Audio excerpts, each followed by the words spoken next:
You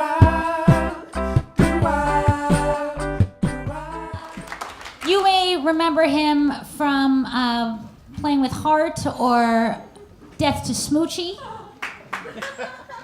He was on Caroline's Comedy Hour, and he performs all around town. He was also at the New York Mental Health State Division. That was one of his gigs. Without further ado, let's welcome Mr. Jon Stewart.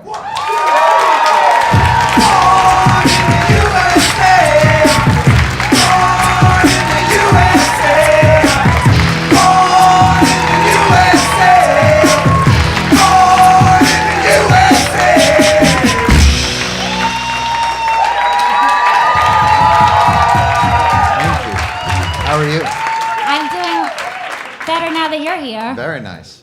Do you feel like after you made your announcement that you're retiring, do you feel like you have like a zillion Jewish moms being like, what are you doing? What he says he's eating. What are you eating? What are you going to have for the next meal? Should I prepare the next meal? You know, I had 1,000 Jewish moms before I announced anything, so it doesn't. That's whenever you do a show about current events, that's, you know, everybody will. Is that really what you think about Israel? It's just something that we came up with on the show. Just saying, I mean, you should educate yourself on the settlements. That's all I'm saying. If you're not educated, I mean, I noticed you worked on Yom Kippur. I mean, I didn't say anything. I don't know why you did it. It's just, you know, you have children. I know your wife, God forbid, she's Catholic. But the important thing is, it's lovely. After you made your big announcement, was Yeah. there a split second when you thought, well, what have other Comedy Central hosts, brilliant comedians, also done after they've made a major announcement? Did you feel like, I should split and go to Africa? No, I mean, I'm not concerned. You know, I've got a great opportunity to. I'm going to be a featured blogger on the Huffington Post. So, you know, and I'm excited about that. They said I was going to be automatically like one of their top 150. You know, for me, blogging is just an outlet. It's a lifestyle. It's a lifestyle. So I'm excited about it. Outside of Arby's, have you gotten any other exciting job offers? Nah, so far just Arby's. The Arby's thing is the weirdest thing on the show. We always do, we do a thing about Arby's just in general where we say things like, this segment brought to you by Arby's. Because your memory is not as strong as your hunger, you know, or something like that. Like, you know, Arby's, you know, that just terrible things about Arby's. And people always say, what do you have against Arby's? And the truth is, I don't think I've ever eaten there. I think it's literally just a comic trope. It has nothing to do with anything. And they're the nicest people in the world, and they consistently send us food after that. Is that right? Yeah, it's the weirdest. So now I start mentioning Shake Shack, nothing. I get nothing. So and Arby's, for some reason, they're just like, hey, he shit on us. Send him a sandwich. Like it's very interesting. They're lovely people. Now, before The Daily Show, you had an illustrious career in acting and hosting and... I thought you were going to say waiting. I also did that. And modeling also. Oh, is that? Oh, for God's sake. Yeah. That's before, and now if you saw a picture of me like that, you'd think I was an otter. Like, I've become slightly more hirsute as the time has gone on. There'd be a large Russian man with a club trying to hit me over the head to take my pelt. But yeah, that was for the original MTV talk show, which was 1993, I think, something like that. Right after Marky Mark had... So Marky Mark had done his big ad campaign, and I thought, well, what's he got that I don't have other than a body that does not look amorphous and pear-shaped? So I thought, well, geez, why not? You're more of an apple. Do you think that's an apple? I appreciate that. I see it more as like a pear, or in some respects, an apple on top of a kumquat. You don't really... Yeah, either way... Not a good look. Before The Daily Show, you were already very political. Now I'm very nervous as to what's going to happen behind me. Now I have like a girlfriend from high school is being like, he can't fuck for shit. Like every time something happens, I'm just going to turn around. Hey, look at that. Is that true? It's everyone I've ever failed. Oh, beautiful. Look at that. Is that true? Yeah, probably. I mean, who's gonna tell you? This is an interesting story. I lost my virginity in 1981. The girl appealed. I got it back.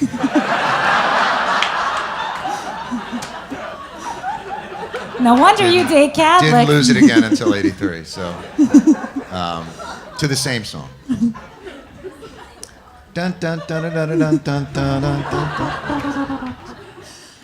dun. It's a perfect transition, perfect segue. Yes. To before the Daily Show, your comedy was already very political. I was curious, like, how far in before you were like, all right, I'm gonna really focus on politics here. I really think we can like have this as a niche. I never viewed it like that. I never really thought along those lines. You mean before the show, or in terms of doing stand-up? In terms of doing the show, like when were you like, you know what? I think we could really make this more of a niche. That was from the get-go.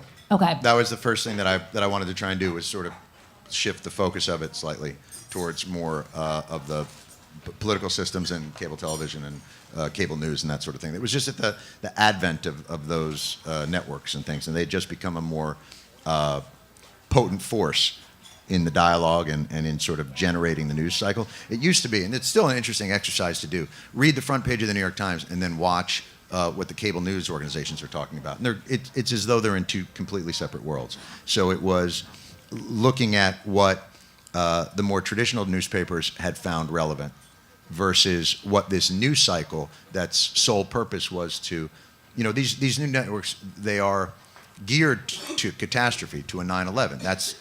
That's when 24 hours of news somewhat serves their purpose. Yeah. But without that, they have to turn the banal into the urgent. So they have to ratchet everything up. So it was just at the advent of that cycle. And for those of you who don't read, you can just turn on New York One because they read the headlines to you. I love New York One. Who can't not? It is, to me, it's like what you would want a 24-hour news network to do, but they watch and go like, no, fuck that, we're not going to do that. It's like Newsac. Like it's news, but like you can have it on in the elevator, like as you're going up. It's just like it's the only channel that Time Warner, like, it works. It's the only one that ever works for me. They fuck you. The Time Warner, there's some sort of package, like you can only get it if you get Time Warner. If you try and get any other cable system, they won't give you New York One.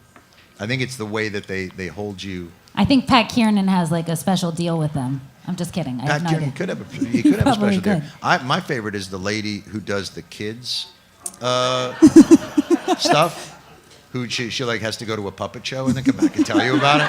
But she's like 50, She's like, your children will love it. And then she has to do like a wacky picture with a guy in a giant rhino suit or something, It's awesome. Sounds like the beginning of Death of Smoochie. That hurts a little bit. Now that is an example of when you have a lot of brilliant people working on something and it may not pan out. Yeah. Well, it's like any, party where there's a bong and you start talking. And, everything's a good idea when you're high. And then you wake up in the morning and you look at what you wrote down and go, chicken butt. I don't know what that is. By the way, Death to Smoochie is one of my favorite things to work on. Danny DeVito, who directed it, is one of the most wonderful, inventive guys to be around. But my favorite part is, we're on the set, it's Ed Norton, Robin Williams, Catherine Keener, brilliant actors, and me. And Danny gets so mad at me because I can't do what these other people can do all sorts of things, but like in a scene, I'm supposed to look mad. So we're in this big scene, and there's a huge cast of extras, and we're doing the scene, and I've got this ridiculous fucking haircut, and I'm trying to, you get Smoochie now, Right. And I hear, cut! And Danny would come from where the camera is up to the stage, but Danny is tiny, so you don't see anybody, you just see like bushes moving, like the extras are moving and parting like an Ewok through the forest. So he finally, you see rustling and something's coming, and then all of a sudden his little head will pop out. And he'll yell at me and then head back into the forest. You always shit on yourself as an actor, but why don't we play a clip? Because I always really shit on myself for a lot of things. I know, but So you're gonna play a yeah, we'll move forward. We'll go back to Okay. the other clip we were going to show first. We'll show that I'm one beginning later. to hate this screen. I have to tell you Oh, something. for God's sakes! All Oh, right. this doesn't begin with Trent, you're a nice guy, does it? No. The problem I have with you. It's hard. It's hard. We have problems. He's a Jew. Go away. The truth is out there. He's a Jew. I don't deal with passion well. Maybe you don't like that loss of control. You prefer to be the director, telling everything what to do. You know, there's a fire. There's a terrible fire in the room. We should get out of here. We're dying. We're being overcome by carbon monoxide. Come on, tell me, don't I look like David Duchovny? Just a little bit. Just a little bit. Don't you want to make out with, you know, no, don't. I love. Don't. He's gonna no! Come on. That's.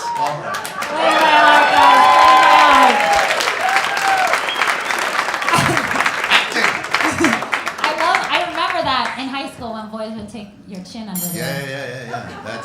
That's you know, as an actor, I observe human condition and people kissing, and that's sometimes they touch the chin. So I thought, I'll try that.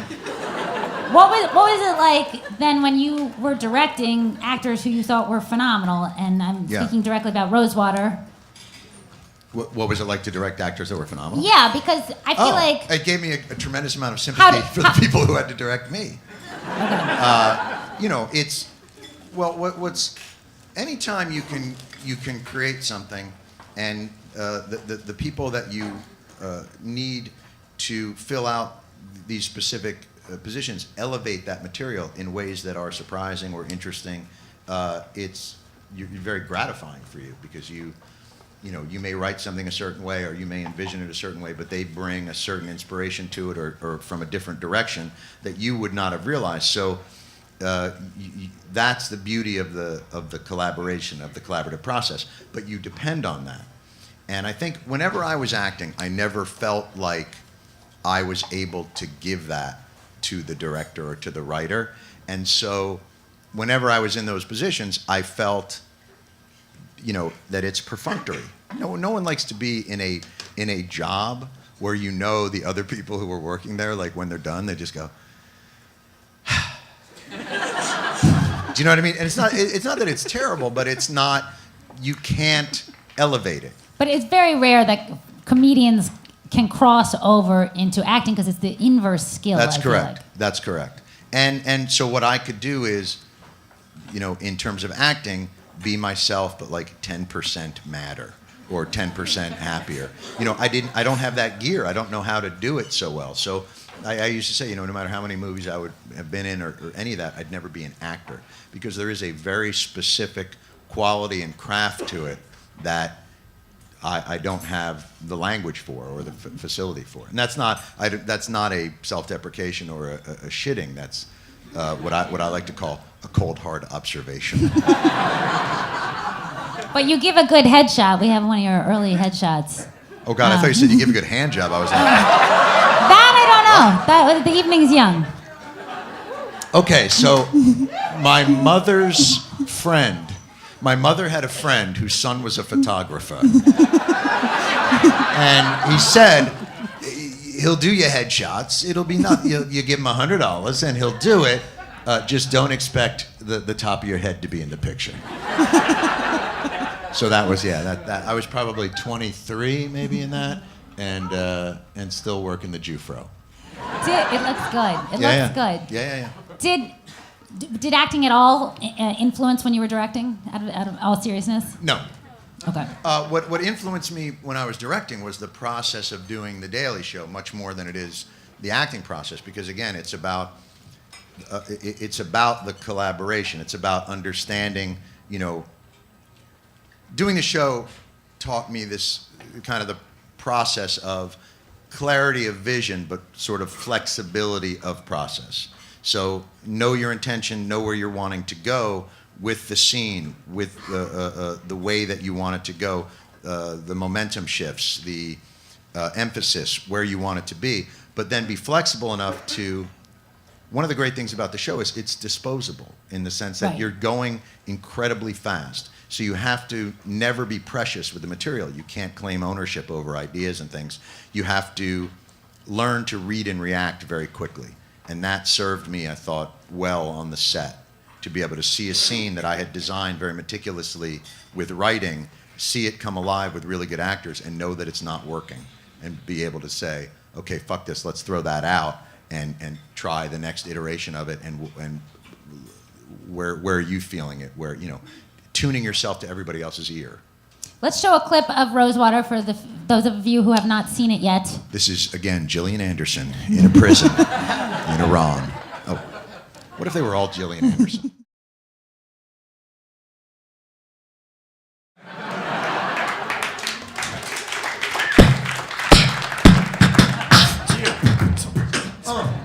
Oh, what, we're not doing Sorry, that? I don't know what happened. We're ready. That's my only move, unfortunately. I learned a lot from your movie. One of the things was that I had no idea that Ahmadinejad had so much power. I mean, in the same way that I didn't know that Dick Cheney or that a vice president could have so much power until Dick Cheney was in office. And it was the same way. I thought that his role was more perfunctory than it was until I saw this film, and I was curious.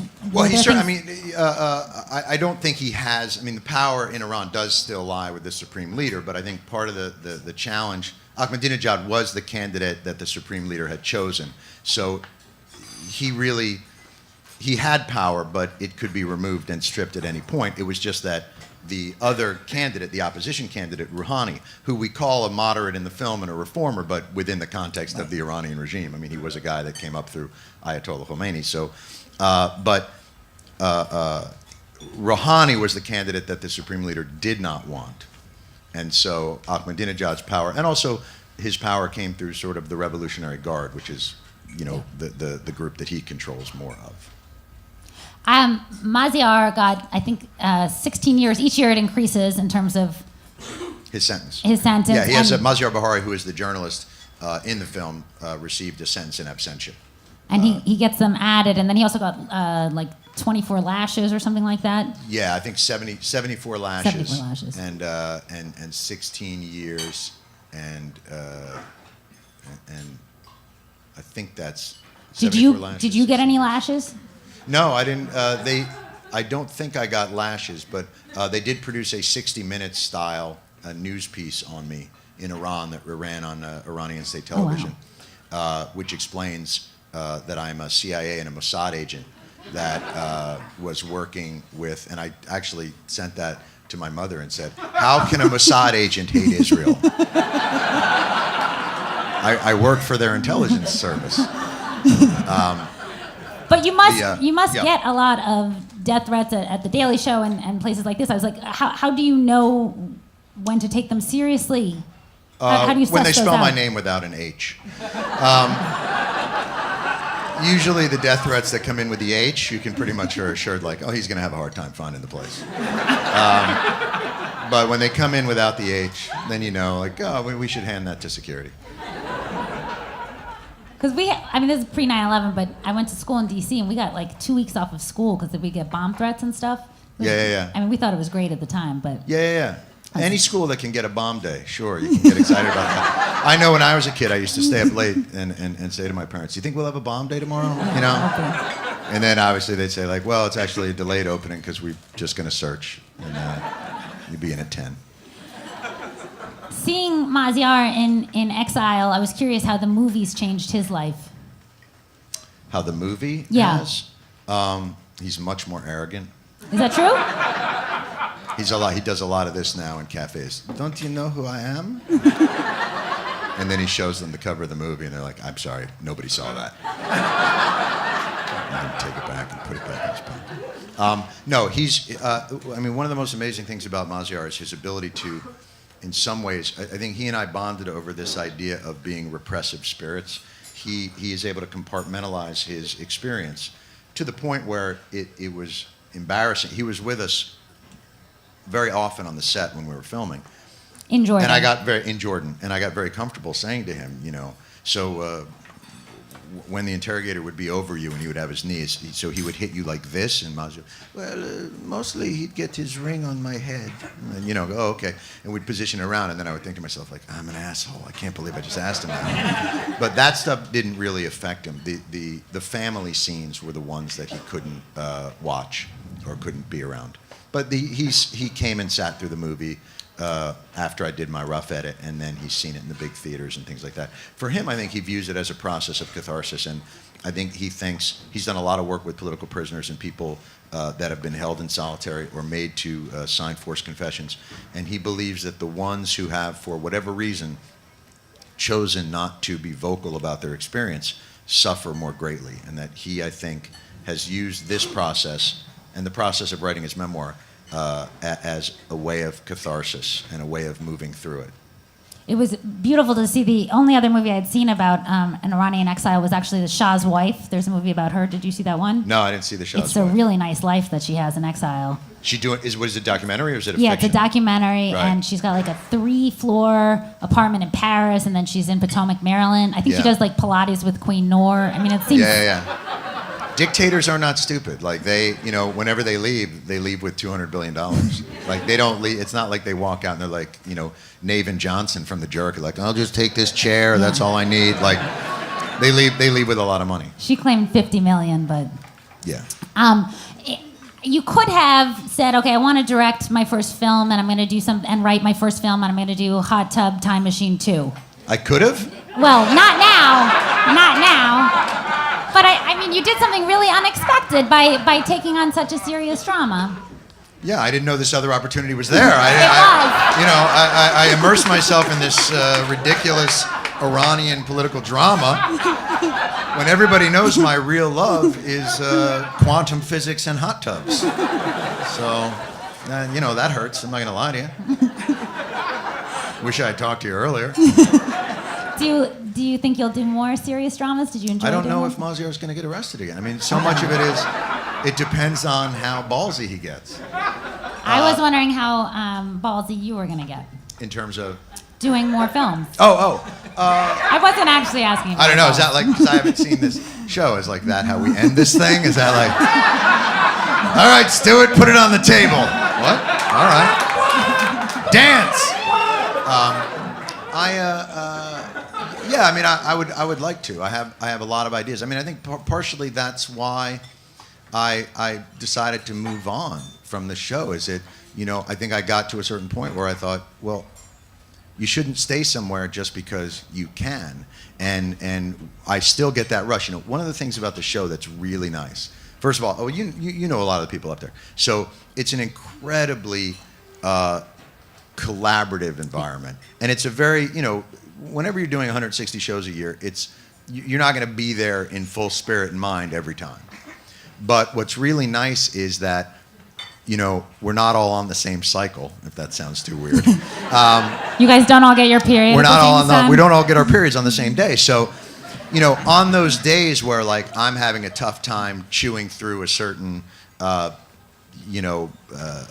event or just not fit. So there's always moments of inspiration, and then the thing I'll miss the most, I think, is that sort of the thoughtful conversation in the morning that turns into a rewrite dance party, like that feeling of, as we're trying to, like the Charlie Hebdo events, and we're all bereft and we're having a very thoughtful conversation in the morning, and then finding something by 4:30 or 5 in that rewrite room that still gives us that stupid, childlike jolt of joy, that joy machine. That's the actual being on TV part. The actual has become sort of peripheral to the experience of making it, and I'll miss the experience of making it much more than the experience of presenting it. Yeah. In general. I think. Yeah. Your employees have constantly complained about how vain you are, Yes. Emotionally needy, Yes. a diva. I make them all wear mirrors. They all wear mirrors. And I spend the whole day going, good idea, Stewart. no matter where it comes from in the building. I can just point at them and say, "Good idea, Stewart." They really are one. Like I have to say, and it sounds like a platitude.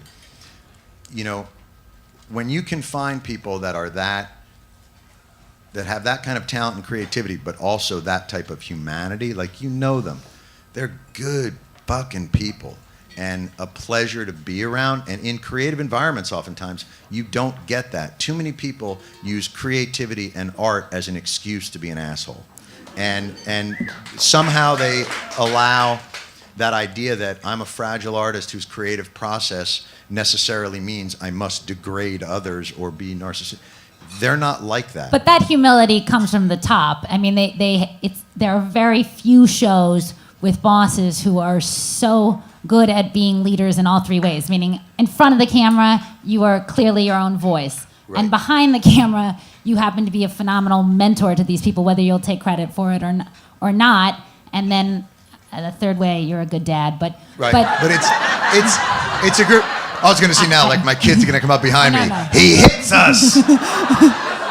Oh wow, that's all right. So Stephen Colbert, Steve Carell, and Jon Stewart Look at for the Colbert, audio like on- a baby. Look at him. I know his skin is so nice, isn't it? His skin is so nice. He's gotten a lot of work done, I think.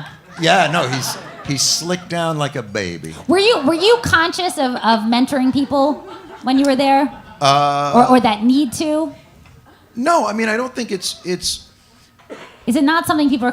The reason I don't ask think is it's like, mentoring is I think mentoring suggests a much more active process. It's the act of collaboration and recognizing that so much. I've worked at a lot of different places and I've seen different management styles and ways that people do it. And I think what I tried to figure out is the energy spent managing troublesome people, the energy spent soothing ridiculous tantrums and outbursts is energy that cannot be spent cracking a story, Right. an energy that cannot be spent rewriting a joke. That all those processes take. The whole go of the show was to create a system that was repeatable but not rote.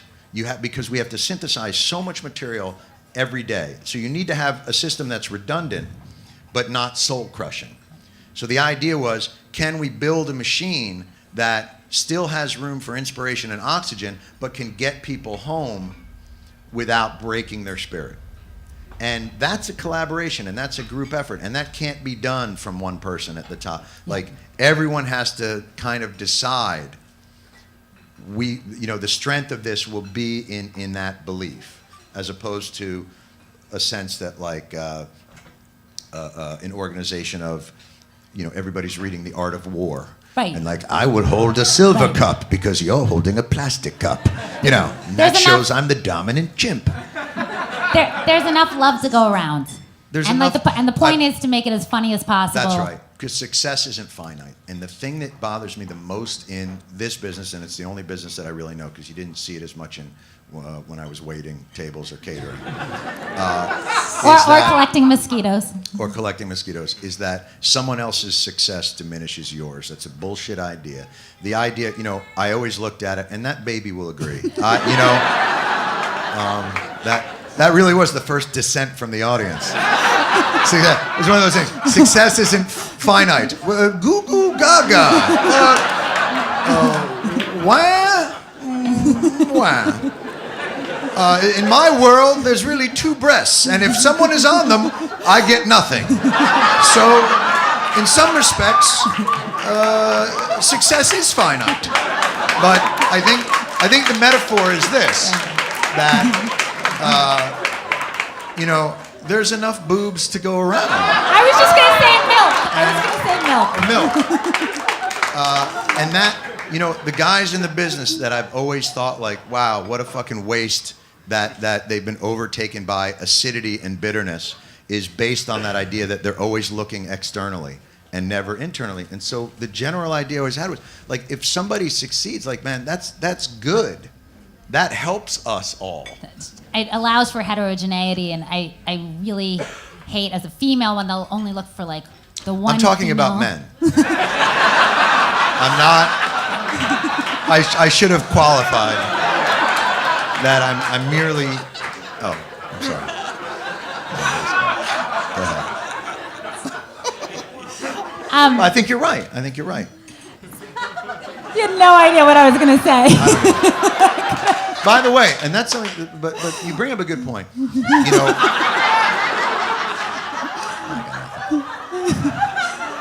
I'm grateful you're finally going to hand over some money. So I think what Catie was saying was right. That joke, I think we've worn that joke out. Now we're done. Now we're done with that joke. I think of you as a comedian, and I thought of The Daily Show as a comedy show. But there were moments, very strategic moments, it felt like, where you were active, or I would say that your activities helped people. And I'm specifically thinking about Veterans Affairs in terms of getting a bill passed. Were you very sparing on purpose as to what things you were going to make a cause? I think we make everything satire. I think there's a confusion between what satire is and what activism. It's not like there are boots on the ground activists who are really working day to day. Satire is a process, and when we do the bits on the Veterans Affairs, we don't put it through a separate process. In other words, we don't tag it as this is activism, and we're going to use the tools that we use in satire of hyperbole and juxtaposition and puns and ridicule and. But all those things. You lobbied on their behalf. But everything we do is that. In other words, everything that we do that comes from a point of view is advocating a position or an argument. And the argument or position that we're advocating through the VA stuff is no different than the argument or position that we're advocating through many other bits. It's just that they could attribute a more direct plea, maybe. But it doesn't, in other words, the field pieces we did for the VA or the comedy bits that we did, the first act headlines that we did on the VA, were all put through the same refinery process that we would put any headline, but you could attribute it much more to a news peg or an activism peg, maybe. Just because there was, you would say, fix this. I'm attributing it to it because something actually happened successfully. So that yes. maybe that there was an actual result there in which a bill was passed. I think in some ways for us it just shows the utter impotence. I mean, one of the difficulties of satire is it is cathartic, but ultimately a relatively impotent pursuit. And I can vouch for that. I've dated comedians. It's you know what I'm talking about. It's not shame. Shame only goes so far with people. And there was a great story. Someone asked Peter Cook, who was the greatest satirist of all time, or what was the great satire? And Peter Cook was like, hadn't ranked them, but and his interviewer was saying, I think it's Munich in the 30s, the follies of Berlin, and Peter Cook goes, yeah, they really showed Hitler, and right, and that is, and in many respects, now the flip side of that is when satire is introduced to cultures and societies that are unaccustomed to that type of freedom of expression, and then it can have real effects and power. Like Bassem Youssef in Egypt. Bassem Youssef in Egypt. And in China, anyone? And Bassem in China as well. I don't know who they would do that in China. Do you have any ideas for anyone to? I mean, I can't imagine anyone wanting to fill your shoes. Do you have any ideas? Who would want their own show every night for a lot of money? I agree with you. Why would anyone want that prison? You won me over, but do you have any ideas of people who you might want to see there? What I want to see there is the next iteration of this idea. I feel like the tributaries of my brain combined with the rigidity of the format, I feel like I utilized every permutation of that I could possibly use. You can only go so far with 4 facial expressions and 5 to 7 curse words. Like there's only so many iterations of that you can do before people just go, I would love to see the next iteration of it. Like John Oliver was able to apply our process to a more considered thing, and it's exciting to watch it evolve, to see it mutate and change and fill different gaps and different ideas. And, you know, that's the part that I'm sort of looking forward to seeing. You also got help in terms of having more words from the legal department, because aren't some of the things that you're allowed to use versus the actual words that they cut out sometimes funnier? Say it again? Like the legal department, don't they sort of help you when they sort of say you can't use butthole, but you can use taint? Like, We have had that conversation. The best part about those conversations is the seriousness in which they take place. Because generally it's 15 minutes before the show and someone will run down breathlessly and go, they're willing to give you 3 dildos, but not 4. You know, we'll all go back into the room and, all right, so if we only have 3 dildos, how do we distribute them? You know. But you're right, there are those constraints. the first time you had a show with your name on it, we know how that ended. And how does it feel to leave on your own terms? You know, I have found not being fired is preferable to being fired. Fair. And Fair. having That's a bad experienced the former, the being fired, Yes. often. Even from your brother. Do you Do you want to tell that story? Okay. I was hired to work as a stock boy in a Woolworths in a mall in New Jersey, because that's how I roll. It was my first job. I think I was 15, and I worked in a stock room underneath the Woolworths. It was one of those first big box stores, and it was in the Quaker Bridge Mall, which had just been built. And I worked with a buddy of mine named George Lasensky, and we had these sort of 8-foot high stock shelves, and at the time, beanbag chairs were the hot item, and not in like a retro way, in like who invented these? Like I can't believe it, a formless chair that crackles when you sit on it. Is it filled with cereal? I don't know. So the other hot thing to do at the time was Acapulco cliff diving. Obviously. So George Lasensky and I would pile beanbag chairs up, and we would Acapulco stage dive off the stock racks. Not being professionals at beanbag stacking or diving, things occasionally went wrong. And there was one day when I did what I thought was a beautiful half gainer. That ended up shooting a beanbag across the room and wiping out about $2,000 worth of aquariums. Because back then, Woolworths thought, hey, this place is a shit show, let's sell animals, you know. That was my other job, every day running around the store trying to catch the parakeets that would get out by the ceiling fans. It really was like, the Woolworths was really a parakeet abattoir.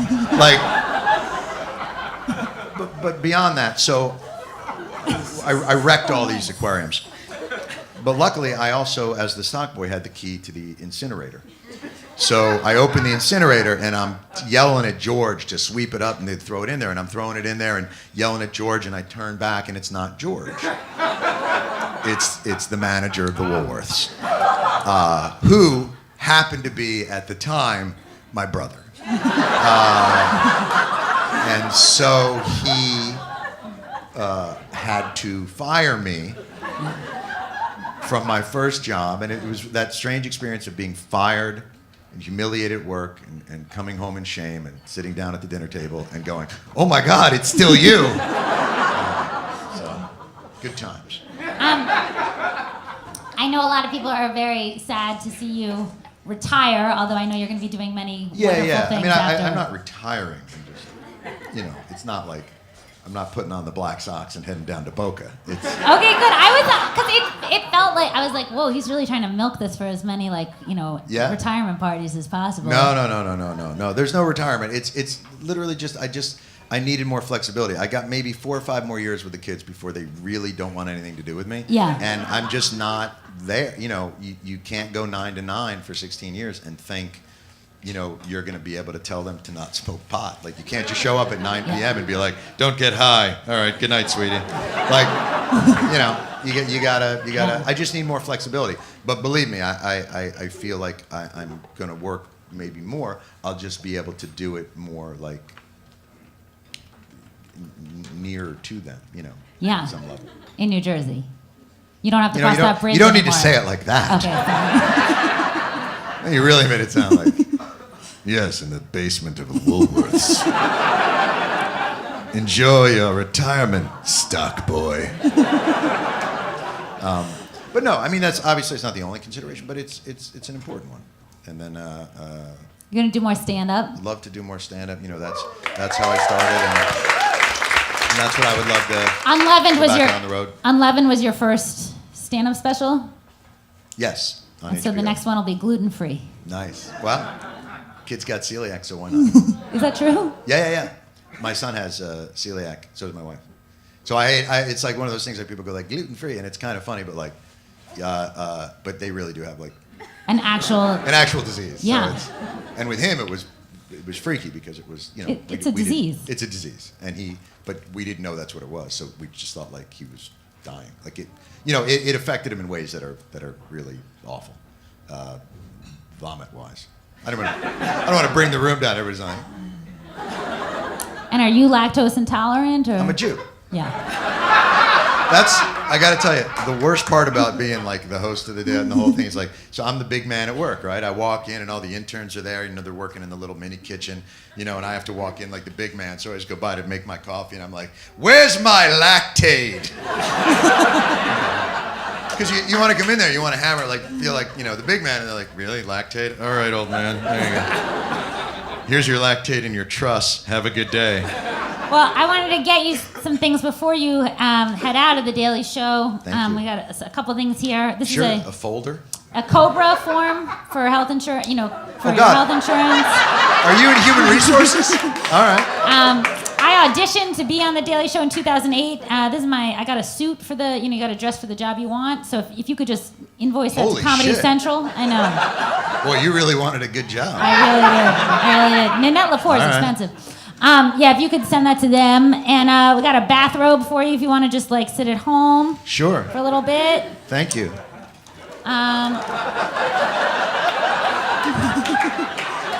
Some bonbons. You can't watch soap operas, but ESPN you can watch. Just because there are no more soap operas. Wait, a bathrobe? What am I, Ava Gabor? What? Yeah. I'm going to sit in a bathrobe and eat bonbons? These are for when you travel to do stand-up in England. Prunes. Yeah. Oh, some great stuff from the 92nd Street Y. I think there's some poetry and Zumba stuff. There. Here's more. This is a workshop. I got see some they stuff. have Mitzi Gaynor coming in February. She's thought- terrific. I saw her with Lola Falana. They did Raisin in the Sun, an all-white women version. It was phenomenal. Patti LuPone took over. She stole the show every time she It's her cheekbone. She played the sun. It was amazing. And if you end up going to like baseball camp with your kids, Sure. you can take them. You can take the Mets, your favorite team. You can take them to baseball camp too. Sure, thank you. And in all seriousness, I got you a notebook because I hope you never stop writing. You are a brilliant Thank you. comedian, a wonderful Thank you. human being, and a total mensch for being here. Thank you.